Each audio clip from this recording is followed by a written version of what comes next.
செம்மணியில் குற்றமிழைத்தவர்கள் தண்டிக்கப்பட வேண்டும், ரிசார்ட் வலியுறுத்தல்.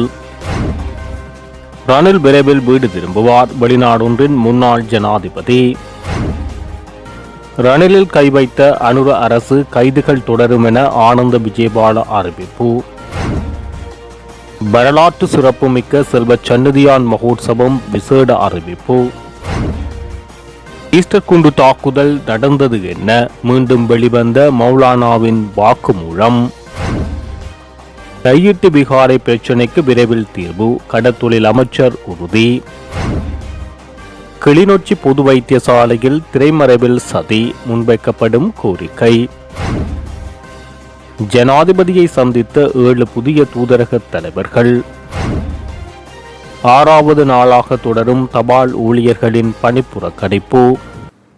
தொடர்பான விரிவான செய்திகள். செம்மணியில் இடம்பெற்றது பாரிய அநீதியாகும்.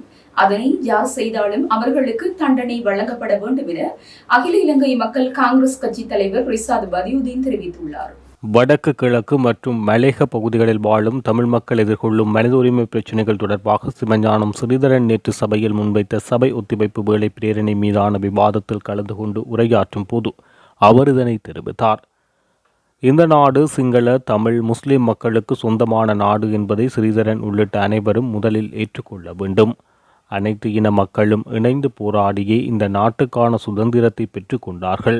அதனை மறந்து வாழ முடியாது. பிற்காலத்தில் பெரும்பான்மையின தலைவர்களிடம் தவறினால் நாட்டில் ஆயுத போராட்டம் ஒன்று ஏற்பட்டது. முஸ்லிம் சமூகம் ஒருபோதும் இந்த நாட்டை பிரித்து வழங்குமாறு கேட்டதில்லை, அதற்காக போராடவும் இல்லை. ஆனால் யுத்தத்தினால் முஸ்லிம் சமூகம் பாதிக்கப்பட்டது. காத்தான்குடியில் பள்ளிவாசல், அப்பாவி மக்கள் சுடப்பட்டார்கள்.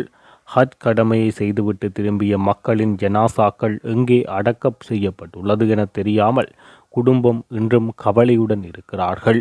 அதே போன்று செம்மணியில் இடம்பெற்ற அநியாயங்களும் பாரிய அநியாயமாகும். யார் செய்தாலும் அதற்கு தண்டனை கொடுக்க வேண்டும். அதனால் அனைவரும் இது எமது நாடு என சிந்தித்து செயற்பட்டால் எங்களுக்கு பின்னால் வரும் எமது பிள்ளைகள் இங்கு ஒற்றுமையாக வாழ்வார்கள். அத்துடன் அண்மையில் வடக்கு கிழக்கில் முன்னெடுக்கப்பட்ட ஹர்த்தாலின் நோக்கம் வடக்கு கிழக்கு தமிழர்களின் தாயகம், அங்கிருந்து இராணுவம் வெளியேற்றப்பட வேண்டும் என்பதாகும். இந்த கோரிக்கைக்கு முஸ்லிம்கள் ஆதரவு வழங்க வேண்டும் என தெரிவித்திருந்தார்கள். எப்படி ஆதரவு வழங்க முடியும்? ஹர்த்தாலை முன்னெடுப்பதாக இருந்தால், மற்றவர்களின் ஆதரவு தேவை என்றிருந்தால் அனைவரையும் கூட்டி கலந்துரையாடி இருக்க வேண்டும். இது தொடர்பில் ஜனாதிபதியிடம் முறையிட்டு நடவடிக்கை எடுக்க தவறி இருந்தால் எல்லோரும் ஒன்றிணைந்து இதனை முன்னெடுத்திருக்கலாம். அவ்வாறு இல்லாமல் இவ்வாறு செயற்படுவதால் நாடு தொடர்ந்தும் பாதிக்கப்படும். முதலீட்டாளர்கள் நாட்டுக்குள் வரமாட்டார்கள். கடந்த 70 வருடங்களாக இதுவே இடம்பெறுகிறது. தேசிய மக்கள் சக்திக்கு தற்போது மக்கள் ஆணை ஒன்றை வழங்கி இருக்கிறார்கள். அவர்களுக்கு நாட்டை ஆட்சி செய்ய நாங்கள் சற்று இடமளிப்போம். அவர்கள் தவறு செய்தால் அதனை சுட்டி காட்டுவோம் என தெரிவித்துள்ளார். கைது செய்யப்பட்ட முன்னாள் ஜனாதிபதி ரணில் விக்ரமசிங்கே விரைவில் வீடு திரும்புவார் என்று மாலைதீவு முன்னாள் ஜனாதிபதி முகமது நசீத் நம்பிக்கை தெரிவித்துள்ளார். சமூக ஊடக தளமான எக்ஸ் தளத்தில் வெளியிட்ட பதிவில் அவர் இவ்வாறு குறிப்பிட்டுள்ளார். இலங்கையில் முன்னாள் நிறைவேற்று அதிகார ஜனாதிபதி ஒருவர் கைது செய்யப்பட்டு விளக்கமறியலில் வைக்கப்படும் முதலாவது சந்தர்ப்பம் இதுவாகும். எனினும் முன்னாள் ஜனாதிபதி அரச நிதியை தவறாக பயன்படுத்தவில்லை என ஐக்கிய தேசிய கட்சியின் ஊடகப் பிரிவு தெரிவித்துள்ளது. இந்த நிலையில் பதிவில் முன்னாள் ஜனாதிபதி ரணில் விக்ரமசிங்கே விரைவில் வீடு திரும்புவதை மிகவும் ஆவலுடன் எதிர்நோக்குவதாக மாலைதீவின் முன்னாள் ஜனாதிபதி முகமது நசீத் தெரிவித்துள்ளார். மத்திய வங்கியின் முன்னாள் ஆளுநர் அர்ஜுன மகேந்திரனுக்கு நீதிமன்றத்தினால் மீண்டும் அழைப்பாணை உத்தரவு பிறப்பிக்கப்பட்டுள்ளது. தனது மருமகனின் நிறுவனத்துக்கு மத்திய வங்கியின் பிணைமுறி பத்திரங்களை வழங்கி அரசாங்கத்துக்கு 10 பில்லியன் ரூபாவுக்கும் அதிகமான நஷ்டத்தை ஏற்படுத்தியதாக குற்றம் சுமத்தப்பட்டது தொடர்பாக தொடரப்பட்ட வழக்கின் அடிப்படையில் இந்த அழைப்பாணை உத்தரவு பிறப்பிக்கப்பட்டுள்ளது.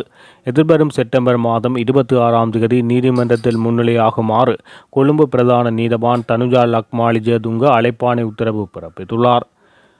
2023ஆம் ஆண்டின் 9ஆம் இலக்க ஊழல் எதிர்ப்பு சட்டத்தின் கீழ், லஞ்ச சட்டத்தின் கீழ் 70வது பிரிவின் கீழ் லஞ்ச ஊழல் மோசடி தவிர்ப்பு விசாரணை ஆணைக்குழு தாக்கல் செய்த முறைப்பாட்டை ஆராய்ந்த பின்னர் குறித்த அழைப்பாணை உத்தரவினை ஆங்கில மொழியில் வெளியிடவும் நீதவான் உத்தரவிட்டார். சிங்கப்பூரில் வசிப்பதாக கூறப்படும் மத்திய வங்கியின் முன்னாள் ஆளுநர் அர்ஜுன் மகேந்திரனுக்கு 2024ஆம் ஆண்டில் நீதிமன்றத்தில் முன்னிலையாகுமாறு ஏற்கனவே அழைப்பாணை அனுப்பப்பட்டிருந்தது.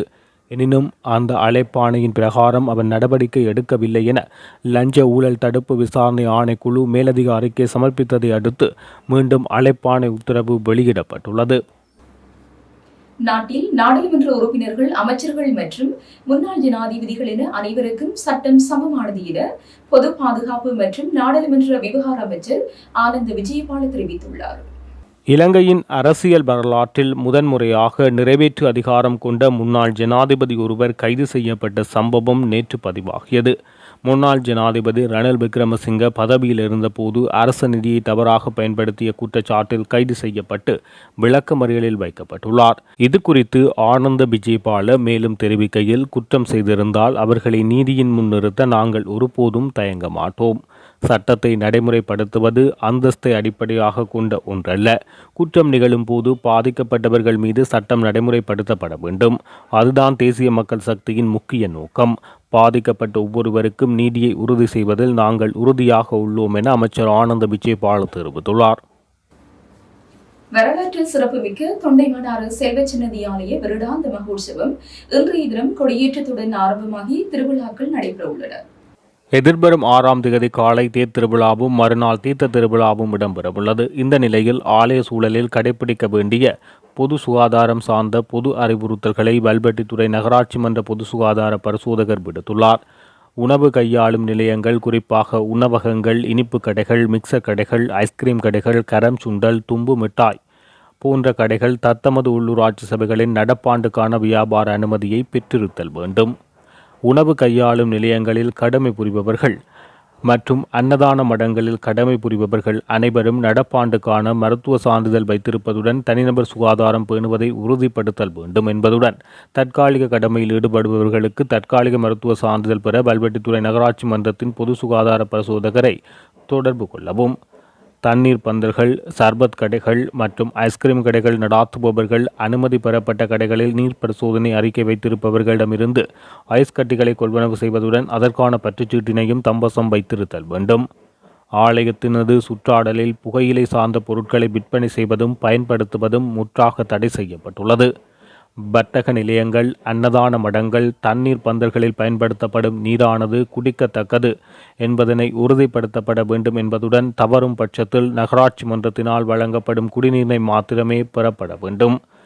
பொது சுகாதாரம் சார்ந்த விடயங்கள் தொடர்பான ஆலோசனைகள் மற்றும் அறிவுரைகளை உற்சவ கால சுகாதார வைத்திய அதிகாரி பணிமனை நிலையத்தில் பெற்றுக்கொள்ள முடியும். வர்த்தக நிலையங்கள் மற்றும் மடங்களில் தண்ணீர் பந்தல்களிலும் இருந்து வெளியேறும் திண்ம கழிவுகளை குப்பை தொட்டி கொண்டு ஓரிடத்தில் சேகரிப்பதுடன் அதனை உரிய முறையில் அகற்றுவதனை உறுதிப்படுத்த வேண்டும். ஆலய சூழலில் பிளாஸ்டிக் பாவனை முற்றாக தடை செய்யப்பட்டுள்ளது. பச்சை குத்துதல் முற்றாக தடை செய்யப்பட்டுள்ளது. காவடி குத்துபவர்கள் நகராட்சி மன்றத்தின் நடப்பாண்டுக்கான வியாபார அனுமதி பத்திரம் பெற்றிருத்தல் வேண்டும் என்பதுடன் தொற்று நீக்கும் வசதியும் ஏற்பாடு செய்திருத்தல் வேண்டும் என குறிப்பிடப்பட்டுள்ளது. குத்தகைக்கு வழங்கப்படும் நிலங்கள் திருவிழா முடிவடைந்ததும் சுத்தமாக பேணப்படுவது ஆதன உரிமையாளரின் பொறுப்பாகும். ஆலய வளாகம் தவிர்ந்த தனியார் ஆதனங்களின் கழிவகற்றலை நகரசபை பொறுப்பேற்காது.